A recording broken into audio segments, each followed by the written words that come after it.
सुख दुखे शमे कृत्वा लाभा लाभो जया जयो ततो युद्धाय युज्यस्व नैवं पापमवापश्यसि। अर्जुन को ये आशंका थी कि युद्ध में कुटुंबियों को मारने से हमारे को पाप लग जाएगा, पर भगवान यहाँ कहते हैं कि पाप का हेतु युद्ध नहीं है, प्रत्युत अपनी कामना है। अतः कामना का त्याग करके तो युद्ध के लिए खड़ा हो जा। सुख दुखे शमे ततो युद्धाय युज्यस्व।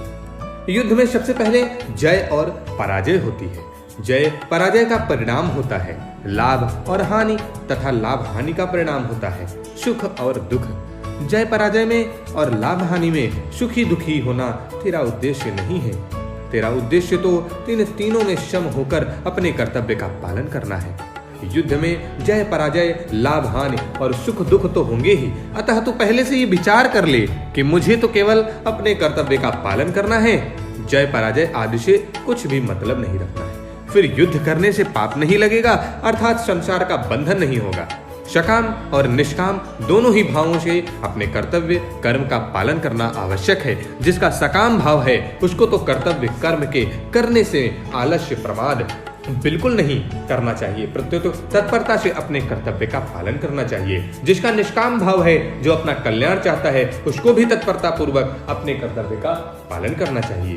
सुख आता हुआ अच्छा लगता है और जाता हुआ बुरा लगता है, तथा दुख आता हुआ बुरा लगता है और जाता हुआ अच्छा लगता है। अतः इसमें से अच्छा कौन है कौन बुरा, अर्थात दोनों ही समान है, बराबर है। इस प्रकार सुख दुख में सम बुद्धि रखते हुए तुझे अपने कर्तव्य का पालन करना चाहिए। तेरी किसी में भी कर्म में सुख के लोभ से प्रवृत्ति ना हो और दुख के भय से निवृत्ति ना हो।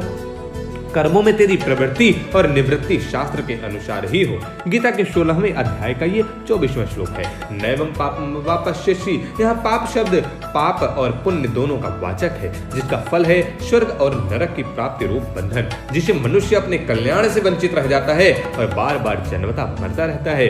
भगवान कहते हैं कि हे अर्जुन, समता में स्थिर होकर युद्ध रूपी कर्तव्य कर्म करने से तुझे पाप और पुण्य दोनों ही नहीं बंधेंगे। किसी को व्याख्यान देना हो और किसी विषय को समझना हो तो भगवान इन 8 श्लोकों में उसी कला बताते हैं। गीता व्यवहार में परमार्थ की विलक्षण कला बताती है, जिससे मनुष्य प्रत्येक परिस्थिति में रहते हुए तथा शास्त्र विहित सब तरह का व्यवहार करते हुए भी अपना कल्याण कर सके। अन्य ग्रंथ तो प्रायः ये कहते हैं कि अगर अपना कल्याण चाहते हो तो सब कुछ त्याग कर साधु हो जाओ, एकांत में चले जाओ, क्योंकि व्यवहार और परमार्थ दोनों एक साथ नहीं चल सकते। परंतु गीता कहती है कि आप जहां हैं, जिस मत को मानते हैं, उस सिद्धांत को मानते हैं, जिस संप्रदाय और संप्रदाय के वर्ण आश्रम आदि को मानते हैं, उसी को मानते हुए गीता के अनुसार चलो तो कल्याण हो जाएगा। एकांत में रहकर वर्षों तक साधना करने पर ऋषि मुनियों को जिस तत्व की प्राप्ति होती थी, उसी तत्व की प्राप्ति गीता के अनुसार व्यवहार करते हुए हो जाएगी। सिद्धि असिद्धि में सम रहकर निष्काम भाव पूर्वक कर्तव्य कर्म करना ही गीता के अनुसार व्यवहार करना है।